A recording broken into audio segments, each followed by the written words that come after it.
This episode is brought to you by the Financial Times. When it comes to news, it's easy to find out what, who, where, and when. But why is harder. FT journalism goes deeper to help you see the whole story and understand the issues that matter. Why did it happen? Why is it important? Why will it matter? Listeners to The Rest is History can save over 40% on an annual digital subscription to the Financial Times by visiting ft.com/history. For the why, Financial Times.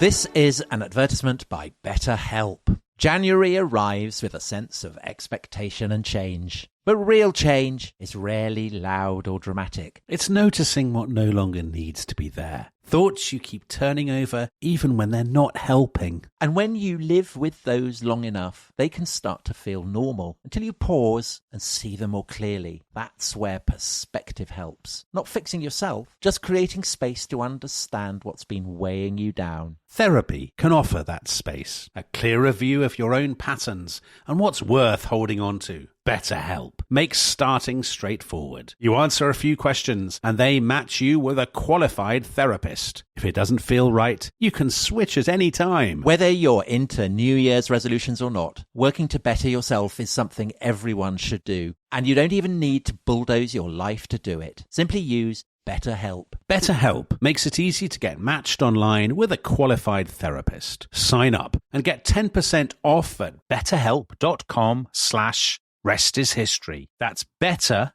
HELP.com/restishistory. This podcast is brought to you by Carvana. Car shopping shouldn't feel like preparing for a marathon of paperwork. That's why Carvana makes buying and financing your car easy. From start to finish, search thousands of vehicles with great prices. All online, all on your time. And when you're ready, your new car shows up right at your door. It doesn't get better than that. Buy your car the easy way. On Carvana. Delivery fees may apply.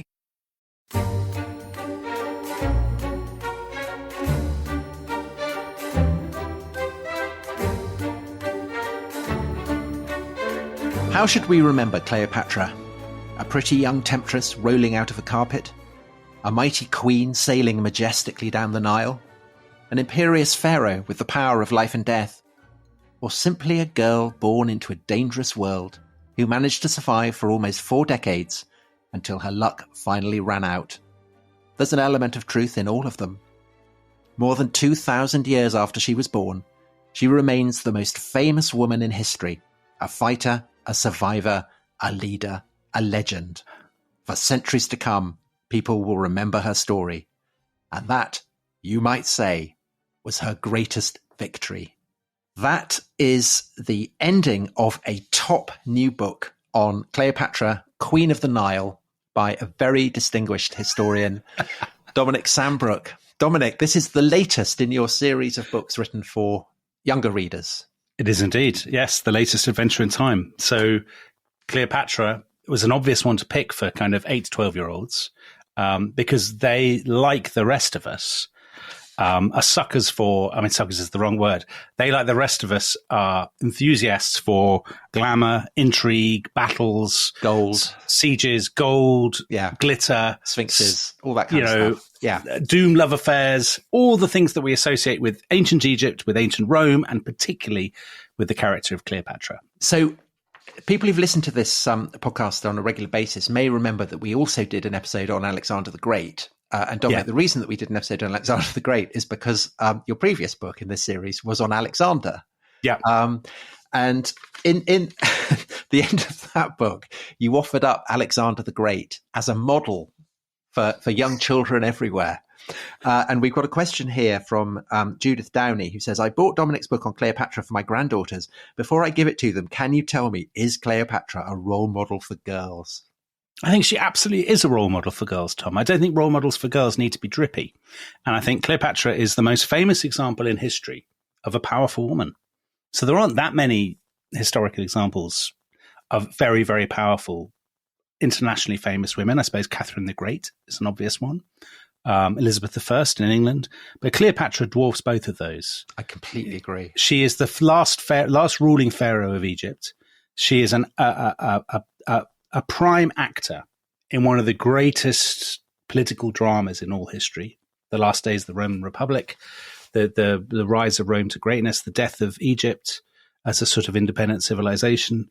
But also she's a remarkable woman because she's in a world dominated by men, and she holds her own. She actually increases her dominions, doesn't she? Yes, and that's the thing. She doesn't just hold her own. I mean, there is a point at which it looks as though not only is she going to restore the empire that her forefathers ruled, but she's going to create something even greater. I mean, she is, I think, an absolutely extraordinary figure.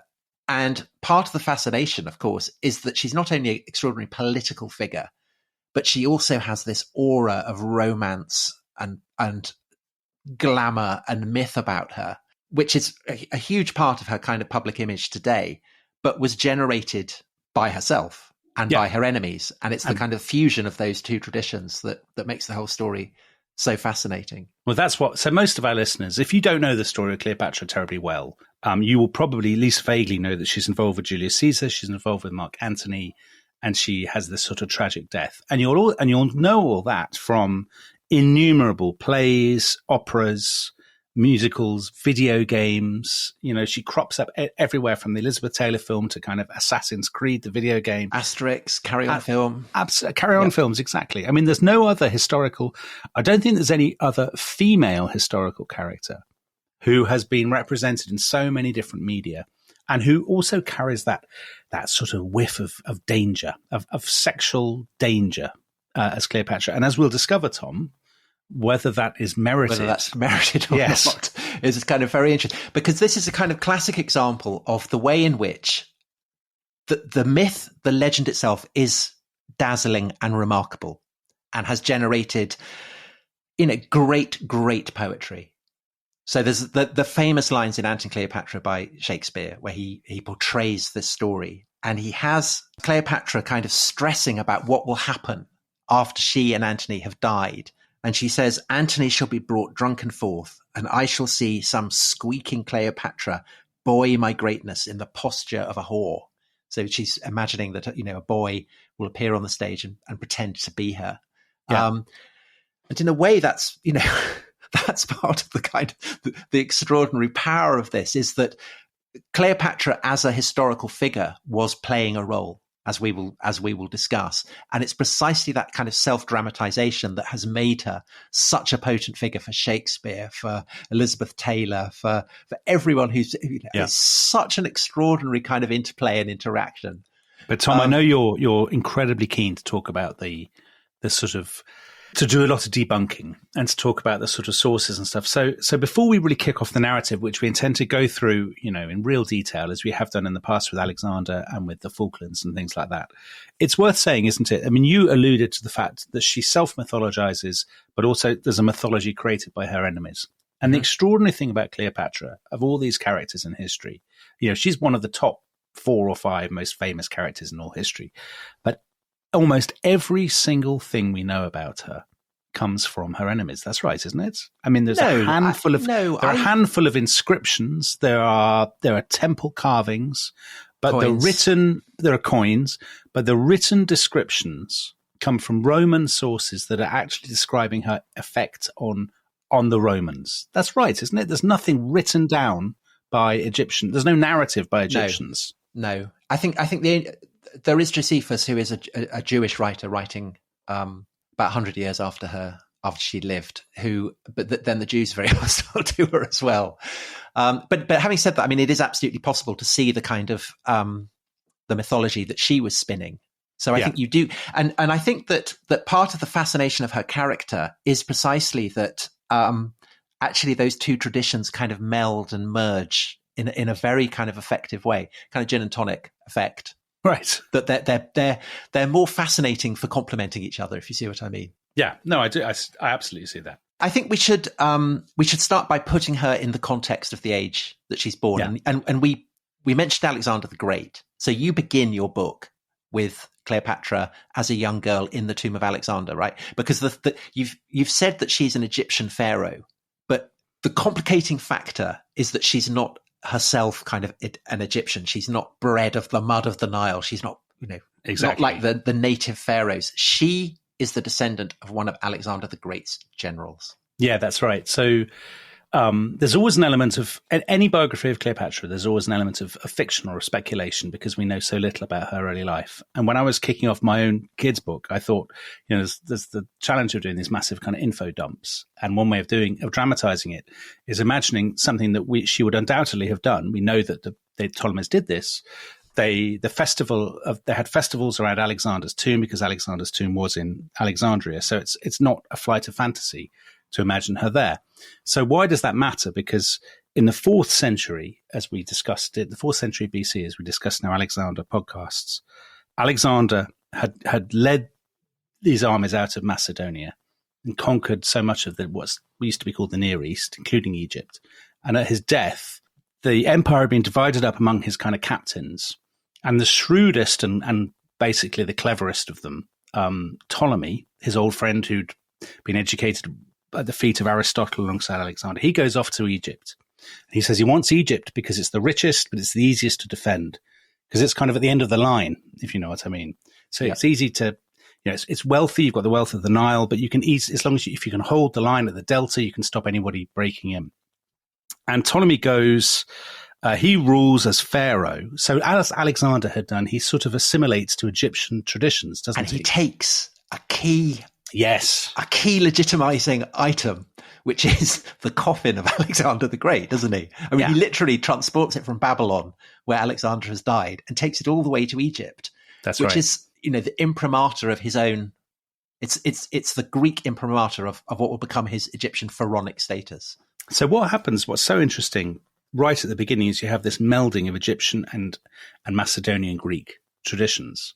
So they wear the double crown of Upper and Lower Egypt. They are depicted, these sort of Macedonian adventurers are depicted as Egyptian pharaohs, but they have a brand new capital built on the shores of the Mediterranean, and the site supposedly chosen by Alexander himself, Alexandria. And at the very heart of Alexandria, as you say, is the tomb of Alexander. And the interesting thing is they depict themselves as Egyptians. They are very respectful to the priests, but it's really important to them that they are still Macedonian Greeks, and the sign of that is the fact that they only marry, they marry one another. So this is the really remarkable thing, isn't it? So Ptolemy dies in, I think, 282 or 284 or something, and his son, also Ptolemy, takes over, and he's called Ptolemy Philadelphus, which means the sibling lover. And he's called that because he marries his own sister, Arsinoe.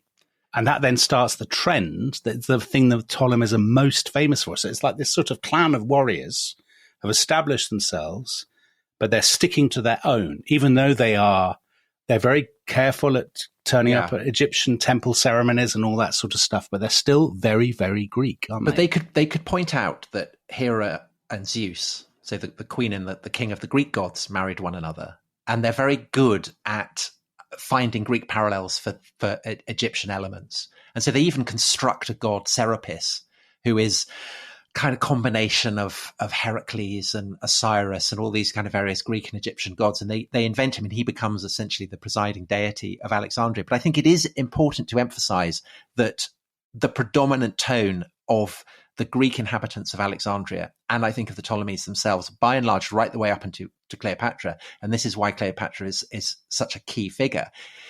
Most of the Ptolemies are pretty contemptuous of Egypt and Egyptian culture, and they regard the wealth of Egypt as something to be leached. So the Egyptians themselves, I think, view Alexandria as a foreign city, like an enormous kind of great tick that has attached itself to the body of Egypt and is just leaching all the blood out of it.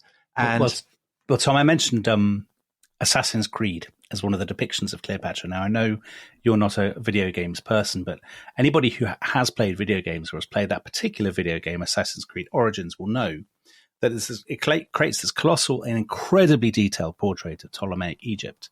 And it's all very Egyptian pyramids and kind of huts and the Nile and all that sort of stuff. And in the game, which has been done with sort of intense cooperation with kind of historians and archaeologists, you get to Alexandria, and it's marble colonnades, and it's people, and the other characters are talking in Greek rather than in Egyptian, and it's sort of scholars strolling in gardens, and it feels very, very Greek, as indeed Alexandria must. I mean, it was cosmopolitan, but it saw itself, didn't it, as part of the Greek world? Well, I mean, it's literally cosmopolis. It's the city of the universe, and its ambition. It's the ambition of Alexandria is to contain within its streets everything. So its great harbours to contain ships that have come from across the world, from not just from the Mediterranean, but from India and Africa. And of course, its famous library. Again, the ambition is to contain all the learning that there is. But this ambition is a Greek ambition, and the city is a Greek city, and the rulers are Greek. And the relationship with Egypt is always, therefore, incredibly paradoxical. Yeah. I mean, it's a proper kind of, it is a colonial relationship right the way up to the time of Cleopatra. And one of the things that makes Cleopatra so distinctive is that she moves beyond that. So Cleopatra is born, we think, at the beginning of 69 BC or late 70 BC, probably January 69 BC. And she's born, isn't she, Tom, into a world in which that empire, the Ptolemaic Empire, is a shadow of its. Yeah. So what's happened, would you say, to what's gone wrong? So we talked about Alexander and as one bookend of a distinctive period that historians call the Hellenistic era, and Cleopatra is the other. And the Hellenistic period basically describes the successor empires, the successor states of Alexander. And to begin with, they're incredibly potent. And Ptolemaic Egypt is one of basically three successor states. However, what happens over the course of the 2nd and 1st centuries BC is that a new superpower is rising in the West, and there has never been a superpower like it in the Mediterranean. And by the time that Cleopatra is born, essentially the whole of the Mediterranean has come under the influence, the authority of this emergent superpower. And that superpower, of course, is Rome, which is a republic. And the republic is founded on a contempt for kings, which means that the very structure of government in Alexandria, the entire essence of monarchy, the pharaonic traditions, the Macedonian traditions, are viewed by Roman republican leaders with the utmost contempt. Yeah, and the Egyptians have started to lose territory, haven't they? So they had expanded beyond their borders. They'd held kind of Cyprus and Cyrene, which is now Libya, and parts of Syria, but that's all being whittled away by the Romans, isn't it? And the Alexandrian crowd, who are always... So Alexandria is both a city of philosophy and great learning, but it's also got this terrible tradition of rioting. Well, it's officially a democracy. I mean, that's another kind of fascinating aspect of it, is that it's a monarchy, but it's also a democracy. And so the people of Alexandria... They're always throwing out Ptolemies and replacing them with their brothers. And there's a tradition that the women of Alexandria in riots will go and grab people's testicles. Men's testicles. That's nice. Yeah, that's a distinctive feature of Alexandria. I didn't put that in the children's book. No, I hope not. So Cleopatra. So let's talk a tiny bit about Cleopatra's parents. So we know who her father was. He is Ptolemy the 12th, who's nicknamed Auletes, the flute player. And some people always say that's very... Well, there are two different schools of thought on this, as far as I can tell. One is that this is because he's dissipated and he spends all his time at parties, which seems like a very Roman way of orientalizing way of describing Ptolemy. And the other is that he's called this because he enjoyed the religion of Dionysus, and that, playing the flute or the clarinet and sort of dancing and all that sort of stuff was part of the religious sort of tradition. What's your take on Cleopatra's father? Well, he has a very bad hand, and he has a bad hand because over the course of his reign, the other great rival, traditional rival of Egypt, Ptolemaic Egypt, Syria, the Seleucid Empire, it gets extinguished by Pompey the Great, who is Rome's greatest general in the 60s and 50s BC, and he extinguishes Seleucid independence. He captures Jerusalem. He goes back to Rome, kind of trailing kings and wealth and glory, but he doesn't take over Egypt. Egypt is left, but it's absolutely under sufferance. And one of the reasons why Egypt is not taken over is that it's too rich. So not even Pompey's rivals will not permit him to annex Egypt, but nor will anyone else be allowed to do it because it's simply too rich. And so that's a very humiliating position for Ptolemy Auletes to be in, because basically he's on the throne precisely because he is seen as so weak. Yeah. And the nickname, I think it has a kind of double resonance. It symbolizes for the Romans the fact that Ptolemaic Egypt is contemptible, decadent. It's all about, they're not interested in manly things like conquering Gaul or stuff like that. They're just interested in parties. But also it's sinister because there are religious traditions. These are, Egypt is a land where the gods have animal heads and all kinds of ancient, dark, sinister practices. None of it that is really conducive with the stern, ancestral republican traditions of Rome. Yeah. There's a slight, it's anachronistic, but the way in which, say, Republican Americans would look at the monarchies of Europe in the 19th century, something of that quality, I think, is there. That makes complete sense. But then there's the issue of her mother. So his wife, Ptolemy's wife, was called Cleopatra Tryphena, and she is often thought to have been, we're not exactly sure, but she's probably some kind of relative, some part of the clan, but not his sister. But there is some doubt, or doubt is sometimes expressed about Cleopatra's own ethnicity. Because, for example, when Gal Gadot, the Israeli actress, said that she wanted to remake Elizabeth Taylor's Cleopatra and she wanted to play Cleopatra, there was torrent outpouring of outrage. People saying Cleopatra was black. How can you do this? She was Egyptian. But I think most scholars would say that's absolute tosh, would they, Tom? That she's Macedonian. She's undoubtedly Macedonian. Yeah. Yeah. If she wasn't, it would have been mentioned. Well, the key thing, I think, and a lot of scholars say this, is if although it's not explicitly stated in the sources that her mother was Ptolemy's wife, so it's possible that she could have some other mother, Egyptian mother. The Romans would almost certainly have made use of it, wouldn't they? They'd have said also would her siblings, because the salient thing about the Ptolemies is that they're a horrific family. They are terrifying, and the female of the species tends to be deadlier than the male. So the girls are just as likely to stab in the back and kill, if not more so, than the boys. Can I tell you my favourite Ptolemy family relationship? It's Ptolemy the Eighth, whose name was Physcon, which I think fatty. Yeah, fatty. Obese boy. So he married his sister, Cleopatra II, who had previously been married to their brother and had a child by him. But then he tired of his own sister, so he married her daughter, who was also his niece. So now was at once his niece, his daughter-in-law, and his second wife, all at once. And his wife, wait for it, Tom, his wife was cross and said, "How dare you marry my daughter? You're married to me, my brother." And so he was infuriated by his wife nagging him. So do you know what he did? He killed their 14-year-old son, chopped him up, and gave him to his wife as a birthday present. Yeah. Well, so people periodically have tried to make films about, or TV series about, the Ptolemies, and it's so confusing that it never quite works. But that kind of mafia ambience is absolutely key to that these are murderous, terrifying people, but they're also seen by the light of the Romans contemptible. So the other famous story that's told about that Ptolemy is that Scipio Aemilianus, who is the great war hero who has captured Carthage and is the absolute epitome of Roman militarism, turns up in Alexandria and he walks at a brisk pace through the streets. And poor old Ptolemy is enormously fat and dressed in silk. And he kind of, every wobble and undulation as he totters and pants after Scipio is on display to the people of Alexandria. And it's a kind of deliberate attempt by the Romans to kind of humiliate them. I think that we should take a break at this point.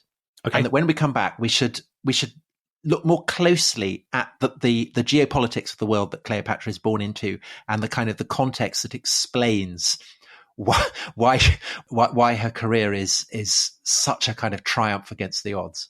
Jolly good. We'll see you in a minute. This episode is brought to you by the Financial Times. I think we both agree, Dominic, that in the clamour of countless voices competing to break the news and telling you the what, the who, and the where on these stories, there's often something missing, isn't there? There is, Tom, because I think to get a true understanding of any story, you really need to know why. Take FT journalism. It goes deeper, providing the insight, analysis, and perspective to help you see the whole story and truly understand the issues that matter. Why did it happen? Why is it important? And why will it matter? I've got a brilliant example. So they had an article recently, a fascinating article about why populism became popular.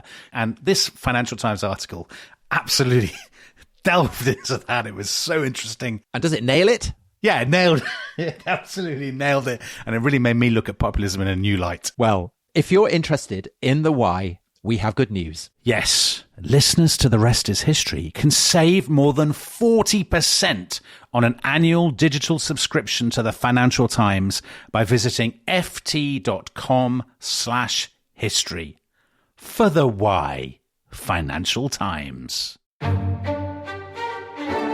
This episode is brought to you by Rocket Money. Tom, we often talk about how to organise our finances. I'm very conscious that I'm paying for a lot of mad subscriptions. And there's one thing that we've talked about often on this show. It's the thing that we probably hate more than any other, and it's a hidden fee. I would love to get my finances under control. There are all these things piling up on our bank statements, and I think I need to fix this problem. I need to sort this out and to stop this. I mean, my finances are so chaotic that I need this app. So I'll tell you what it is. It's called Rocket Money. It's a personal finance app that helps find and cancel your unwanted subscriptions. It monitors your spending and it helps to lower your bills so that you can grow your savings. With Rocket Money, you can track all of your subscriptions and you can easily cancel within the app with just a few taps, saving you time, avoiding charges. And you can also set budgets and goals and get personalized insights and regular reports to track how you're doing. They will even send you real-time alerts for large transactions, upcoming bills, refunds, and even low balances. So let Rocket Money help you reach your financial goals faster. Join at rocketmoney.com/ishistory. That's rocketmoney.com/ishistory. rocketmoney.com/ishistory.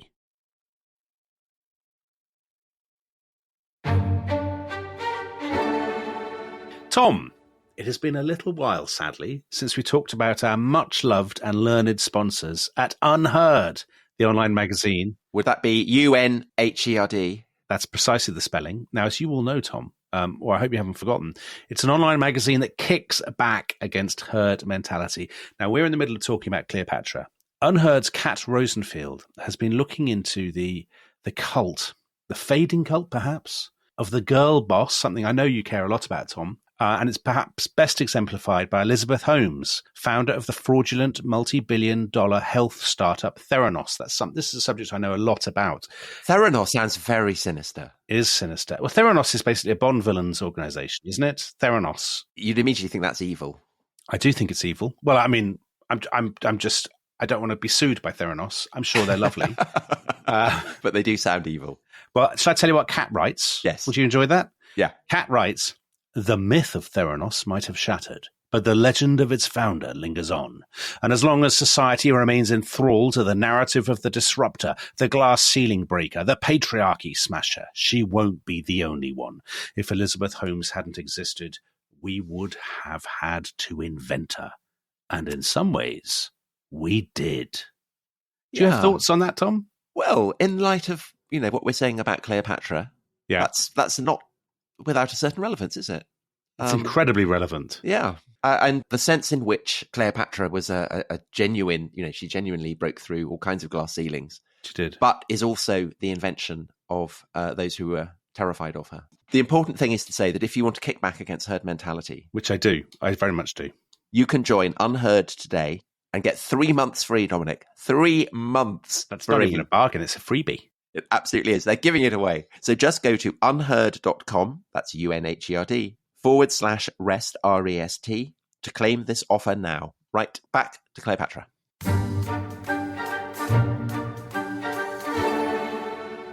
Welcome back to The Rest is History.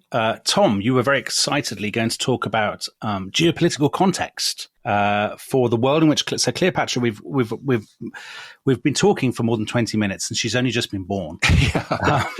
Well, because I think the context is really fascinating, which is that essentially, so we've talked about, say, British imperial power, and we've talked about countries like Argentina being, or Egypt, say, actually, being part of an unofficial empire in which Britain's military, financial, naval power was such that they didn't have to they didn't have to be administered by a British plenipotentiary, but they essentially couldn't do anything that the British didn't want them to do.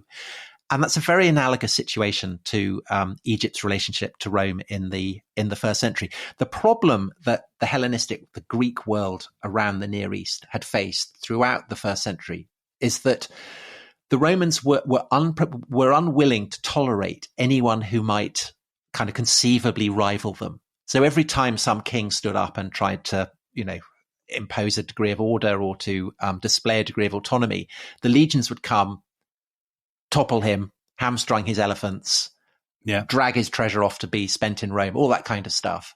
But the Romans didn't want the hassle of actually administering this stuff. They didn't want to send in, it would cost too much in terms of money and men to bother with all that. Yeah. So essentially the Near East becomes a breeding ground for anarchy, which is part of why these Hellenistic kingdoms end up just collapsing. And Egypt really is, as the last kingdom left standing, it's in a really, really difficult position because it is massively under Rome's military and financial thumb, but it doesn't even have the benefit of knowing where it stands with Rome because it's constantly subject to the ambitions of all these kind of various rival warlords and bankers. Well, this is the thing. So Auletes, who we talked about, Cleopatra's father, he's best known in Rome because basically his way of dealing with all this is to try and play off all the different Roman power brokers by bribing them, isn't it? So you got Pompey the Great, who models himself on Alexander the Great. So he's all these people. It's so interesting, isn't it? We were talking about this as a kind of sequel to our Alexander podcast, and it makes sense to see it that way because all the characters think they're in a sequel to the Alexander podcast. Yeah, they are. Pompey does his hair like Alexander. He claims he's got Alexander's cloak, and he's always standing in profile. Yes, exactly. To kind of show off his quiff. And as we'll see, one of Mark Antony's, part of his great downfall is he launches this invasion, which is an attempt to kind of reproduce the glory of Alexander in attacking the Persians. So Auletes, he sends Pompey a golden crown. He sends Julius Caesar 6,000 silver talents. So he's basically throwing money around. And the problem is that money, most of it is raised from the long-suffering Egyptian peasantry who just get. Egypt is the breadbasket of the Mediterranean, so therefore there's enormous amounts of money there, but they just keep screwing more and more money out of the long-suffering peasantry. But also he borrows a substantial chunk. So this banker called Rabirius, and this is a problem for Ptolemy in exactly the way that, say, a third world country that gets into debt to the IMF or something. Yeah, it's a huge problem but of course it then also becomes a problem for the Romans because they need their money back. Well, they need their money, but also it infuriates the Alexandrian crowd because they're very proud, aren't they? They hate the Romans. They're inflamed by the fact that their own country has got, as they see it, crippling taxes to bribe Roman power brokers, and they. Auletes has got this impossible balancing act. He can't alienate the Romans because otherwise they'll invade, kick him out and replace him with somebody else. But equally, he can't suck up to them too much because his own people will rise up against him. And that's what happens in, I think, 58 BC when Cleopatra is probably about 10. And Ptolemy has literally gone to Italy. Yeah, there are huge riots, aren't there? And he basically ends up toppled. He ends up, doesn't he go to, has this terrible meeting with Marcus Cato, Tom? When Cato is on the toilet. So Cato's been set. Cato is the model of integrity and upright behavior, and as a traditional representative of the Roman Republic, is utterly contemptuous of kind of fat, effete Egyptian kings, and insists on conducting all his business with him on the toilet. So Auletes has been kicked out. by his own people, and they replace him with Cleopatra. And by his own daughter. Yeah, by Cleopatra's older sister, Berenike. So they all have the same. What's slightly annoying is that all the people in the Ptolemaic dynasty, they only have one of about 5 names, don't they? Ptolemy, Arsinoe, Berenike, Cleopatra. There must be some other male name, but I don't know. They're just all called Ptolemy. So she takes over, and I mean, she rules for what, 3 years? While her father is in Italy trying to raise the money and the men. So he's got all this cash that he's kind of extorted from the peasantry, borrowed from Rabirius the banker, and he's raising the money to come back and take Egypt back. Berenike, meanwhile, has married a guy called Seleucus. He's a brilliant man. Do you know what? If you got his nickname to hand? Saltfish hawker. Yeah, the saltfish monger. In the translation I have, because he stank of fish. The Alexandrians are all, not only are they very sort of decadent and stuff, but they're very snobbish, aren't they? So they basically satirical. They have a distinctly unprogressive attitude towards foreigners. And physical deformity. But he's murdered. Berenike gets fed up with him. Yeah. Gets rid of him, takes another husband. Yeah. Yeah. So Rabirius, meanwhile, the banker, whom Ptolemy's borrowed the money from, he essentially, he knows that he's not going to get his money back unless Ptolemy's expedition works. So he funds an expedition that is led by a guy called Aulus Gabinius, and they go to Egypt. They kick Berenike out. She's executed, isn't she? She's executed. Ptolemy takes over again, and of course, the guy who leads the cavalry on that expedition is a young, up-and-coming Roman officer called Mark Antony. Yes. Do we have a section? Do you want from a brilliant new book? Do you want a nice reading? Yeah. Gazing out from her window beside her servant girls, Cleopatra could not take her eyes off them. One Roman in particular caught her attention, a square-jawed, shaggy-haired, rugged-looking man who carried himself with the arrogance of a born leader. One of her servants whispered that this was the young cavalry commander all the girls were talking about. Some called him the new Heracles, but his real name was Mark Antony. Now, as the handsome young commander swung down from his horse and removed his helmet, he glanced casually up at the window. For a moment, his dark eyes met Cleopatra's, and he grinned. And suddenly, Tom Holland, it was as though time had slowed to a halt, and Cleopatra felt a kind of tremor run through her body, a thrill of fear and danger and overwhelming excitement, all mixed up together. Isn't that exciting? Is that not exciting? Wow. That really is. That is a book for all 9-year-olds to read. Yes, well, very, very exciting. Yes, so the likelihood is that Cleopatra may have seen Antony. Well, she must have seen him. I mean, he's so senior because he's the cavalry commander who has led the charge. Yeah. And as her father is installed back in the palace. Yeah. So the palace, by the way, we should talk about just one quick word about that.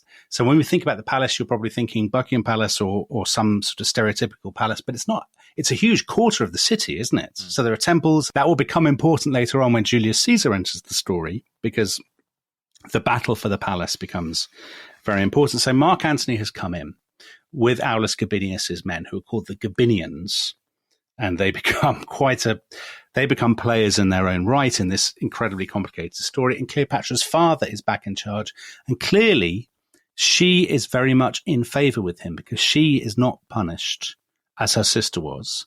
So the assumption must be, not least because she's now going to be his heir, that she in some way has still been loyal to him. And in fact, when she takes her pharaonic title, she always describes herself as the father-loving goddess or the father-loving queen. Yeah. So she's kind of on his side. So Ptolemy Auletes is back, but he now faces the problem of paying off Rabirius, yes, the banker who's lent him all this money. So he comes up with a cunning wheeze, which is to appoint Rabirius the finance minister. Yeah. And Rabirius obviously settles in and starts screwing ever more money out. So to use your analogy, Tom, it's like, the British, the head of, the Bank of England or something had gone to run the Argentine economy. Yeah. In 1890. Like, the episode we did on Maximilian, Emperor Maximilian. Yes. Being sent by Napoleon III to get the money that the French had lent. I think kind of very analogous. And as in those situations, obviously the locals don't like this. And so after a year, Rabirius gets kicked out, runs back to Rome, and Gabinius, who he's played this key role in Egypt. And so obviously everyone back in Rome is now furious with him, incredibly jealous. And what happens in Rome when people are jealous of one another is that they bring law cases. And Gabinius gets convicted of taking bribes from Auletes. He's obviously massively guilty of that. And so the whole thing slightly gets parked. Ptolemy is back in Egypt. He dies in 51. And meanwhile, in Rome, everything is starting to go tits up, because 51 is 2 years before Julius Caesar crosses the Rubicon. And the whole Roman Republic is going to implode into civil war. And on rival sides in the civil war, we have Julius Caesar and his erstwhile friend, in fact, his erstwhile son-in-law, Pompey the Great. And while that matters for Cleopatra is that she's Auletes' heir, isn't she? Yes. And with a civil war together with her younger brother. A civil war in the Roman world, Egypt is so rich and strategically important that it can't really, it's very, very difficult to stay out. You have to pick a side. But by picking a side, it's a bit like being the Liberal Democrats. By picking a side, you kind of, you pin yourself to a position. And if things go badly, you've got no defense. Yeah. That's the end of you, basically. Yeah. So it's tricky and treacherous. And Ptolemy has left Egypt to Cleopatra, who's about 17, I think, at this point. Yeah. And Cleopatra's younger brother, who comes to the throne and is hailed as Ptolemy the 13th. And he's about, 12, 13? Yeah, and they're probably not even that, Tom. I think it's about 11 or so. I mean, these dates are all very vague. It's impossible to be sure. Something to say at this point is that Cleopatra never rules without a male colleague. So right the way through, she always has a male counterpart. Egypt had female pharaohs before, hadn't it? Hatshepsut. I know you're much more up on ancient Egypt. Yeah. So she's 18th dynasty. So there are role models. And obviously, You don't think they would have looked back that far? No, they wouldn't. What about the popularity, Tom, of Isis? Because obviously Isis is a colossal figure in the Egyptian pantheon, and one that Cleopatra embraces. She dresses as Isis. Well, is that not an image of kind of female monarchy? So Cleopatra comes to power. She's 17. She has this young boy who is under the thumb of all kinds of significant players in her father's court. And they are clearly assuming that both of these young pharaohs will be ciphers. And insofar as one of them will succeed to power, it'll be Ptolemy. But Cleopatra has other ideas. And this is why she's such a remarkable figure, because even though even she can't get away with just ruling on her own as a woman, she is someone who is absolutely determined to rule as a pharaoh. So she puts her name first. Her name is ahead of Ptolemy's. She puts her name on coins. She puts her portrait on coins without Ptolemy.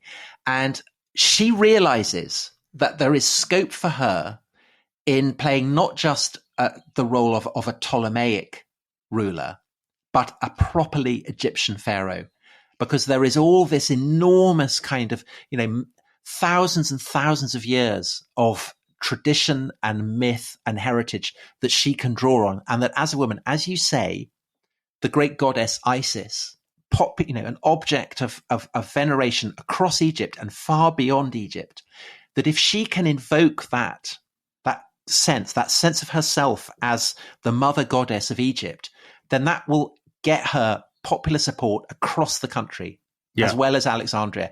And essentially, even though she's a very, very young girl, the leader of a country that is absolutely on its uppers, in debt to Rome, in the shadow of this great military superpower, she dares to think that she can essentially revive the fortunes of her kingdom and rule as Alexander had. And it's the most astonishing story. And that's what makes her such a remarkable figure. She profits from the much broader story that is going on of the Roman Civil War and what will become the implosion of the Republic. And I think that we should take a break at this point. And when we come back, we should look at what happens when Julius Caesar meets with Pompey, and then how Cleopatra comes to meet with Julius Caesar. So for most of you, we will see you for the next installment of this thrilling historical saga, which will undoubtedly feature more readings from moving and powerful new histories of Cleopatra. So we will see you tomorrow, for most of you. But some of you, of course, will have early access to all the episodes because you're members of the Rest is History Club.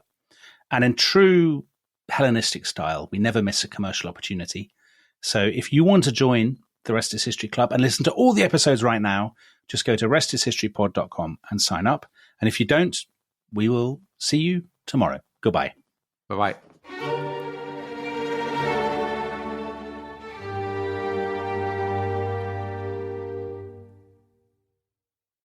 Thanks for listening to The Rest is History.